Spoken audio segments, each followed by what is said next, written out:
Hey guys, I'm Curtis with Wander with the Workmans, and today we're going to be talking about what the heck happened to us.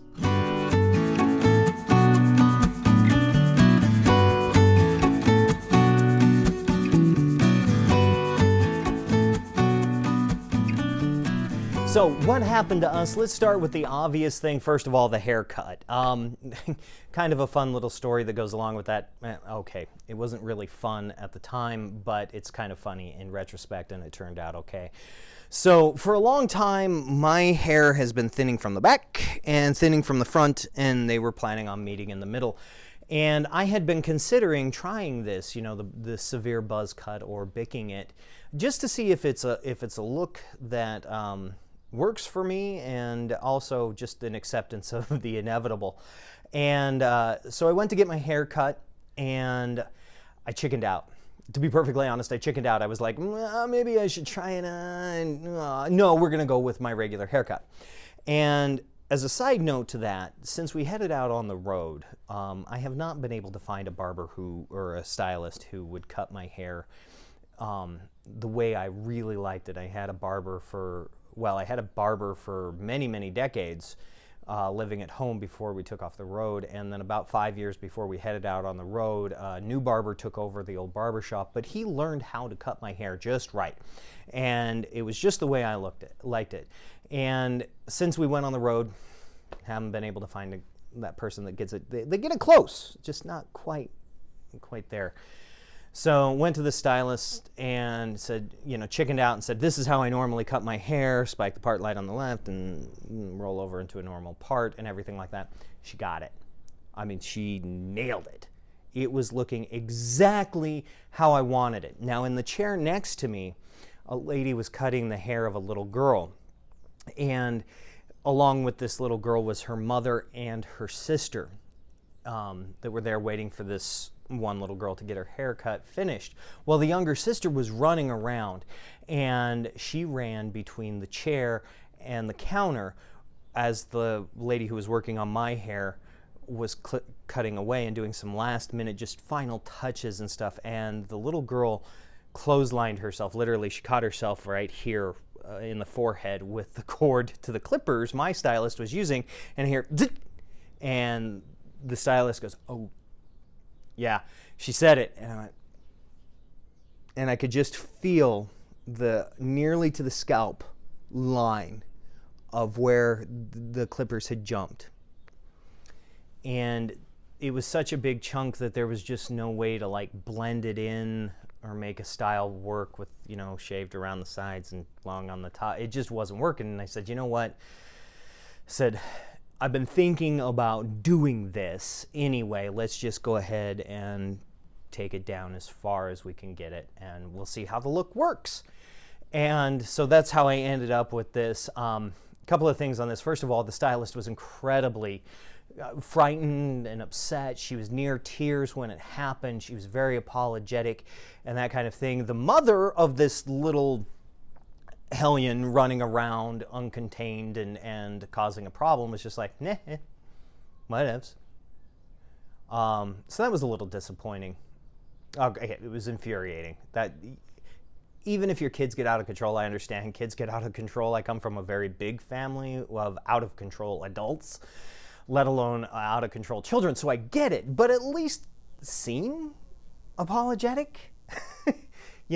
Anyway, so the stylist, when I went to the counter, was like, no, there's no charge. I'm totally fine with this. And I ended up paying for the haircut anyway, even though this is something I can do at home, and I now do at home. But it wasn't her fault. She had done the work. She had gotten my haircut to a place that I actually really liked, and then it all got ruined. So I went ahead and paid for the haircut anyway because it wasn't her fault. But that's the first obvious change. And that's how we got to Chrome Time. I've since started bicking it, and Havla seems to like it, and so we're going to keep it for a while. If I decide not to, hey, it's hair, it grows back, right? So yeah, that's how we got to the shiny bits. The second thing you'll notice is the background here. It looks a little bit weird. What I've got behind me is actually scrap wood back here, some tools. I'm sitting in my wood shop, actually. Back at the end of March, we made a mad dash from Farmington, New Mexico to try and make it up here to Idaho, to make it in time for my wife's grandmother's 89th birthday. And we ended up breaking our suspension and our transmission. You've seen that video.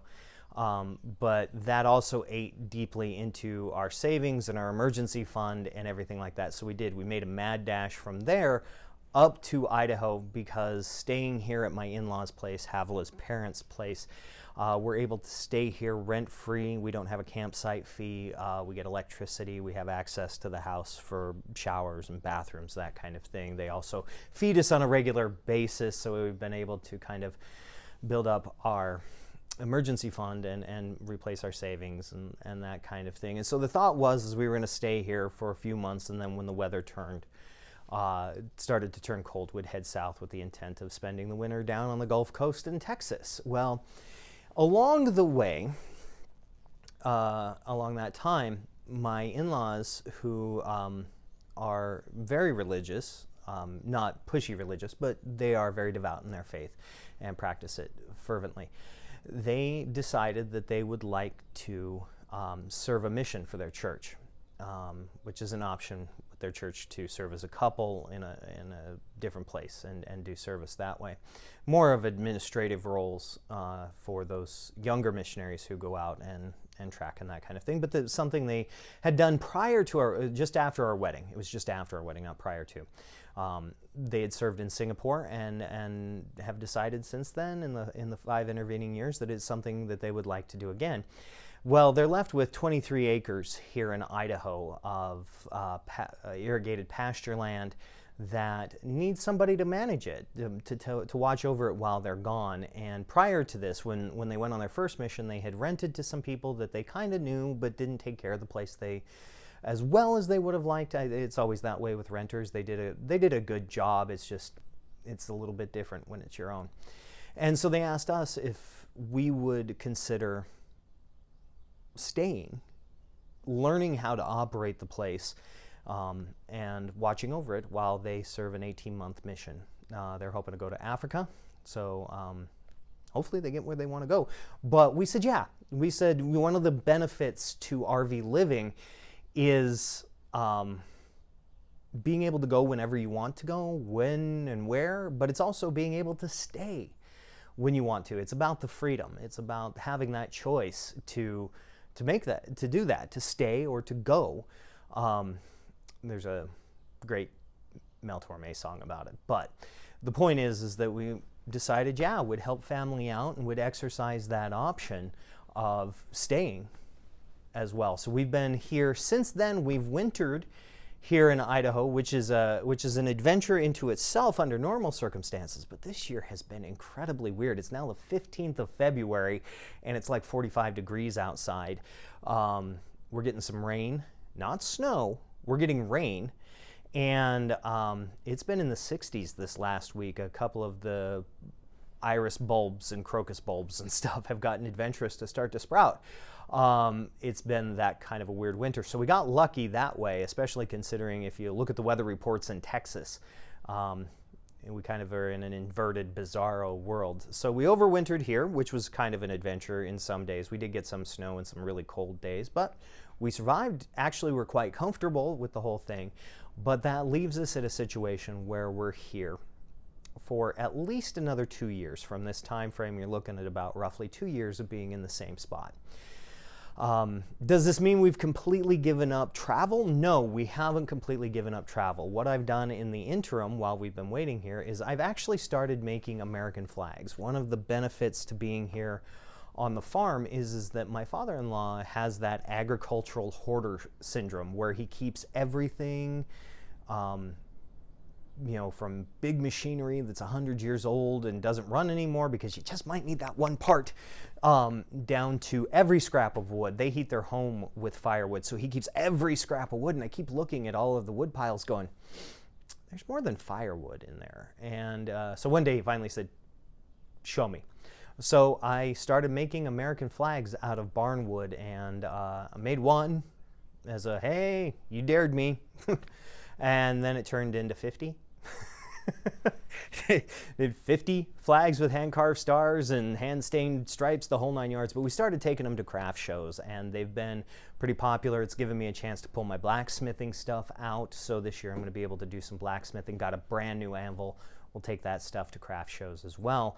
And one of the benefits of being able to travel, but also having a pretty good handle on how to travel effectively, we can take our home with us to farther flung craft shows where people haven't seen our products yet. And so we are going to continue to travel. It's primarily going to be around Idaho is kind of in a weird place, so some people call it the West, some people call it the Northwest. So in that westishy, northwestishy, Idaho, Montana, Oregon, Washington, Utah, Nevada kind of area, we're going to be going to craft shows throughout there and traveling that way. But again, it's going to be kind of a home base situation where we return here after shorter trips, so that we can continue to maintain and watch the farm. Along with that, we've also done some other things. We've taken up raising chickens, and we've got a couple of ducks, and we're starting a garden spot because we're going to be here for a couple of years. So those are all of the things that are going on with us. Now, as far as the channel goes, Wander with the Workmans is probably going to continue to be a slow-paced thing. We'll throw in the occasional travel video when we do go to craft shows or go take a couple of short vacations. One we're specifically planning on this year is Cascade, Idaho. If you've never been to Cascade, Idaho, I cannot recommend that place highly enough, and we'll be sure to do a video on it. But in the meantime, if you're planning on coming through Idaho, be sure to check out Cascade State Park, Horse Thief Lake, the city of Cascade, and even McCall, Idaho. Wonderful area. It's everything that every tourist trap aspires to be, but isn't touristy. It's an amazing thing. So be on the lookout for that video. But like I said, the pace is going to be a little bit slower. If you want to keep up with what we're doing here at the farm, we're starting another channel, and that channel is called Homesteading Bliss, all one word. Homesteading Bliss. You'll find it here on YouTube. We're starting to add some videos there. And we're also going to start with the website. It's not quite up and running yet, but homesteadingbliss.net will be our home on the internet as we are making our more semi-permanent home here in Idaho. If you guys have any questions, leave them in the comments. If you got any ideas on what makes home basing versus full-time travel more effective, more enjoyable, please leave those in the comments as well, because this is kind of a new aspect for us that we haven't explored as fully as full-time travel. In the meantime, you guys, thanks for watching, and keep a lookout. We'll still be posting things here every once in a while. Wait, totally forgotten. We can't end it this way. Thank you guys for watching, and we'll catch you down the road.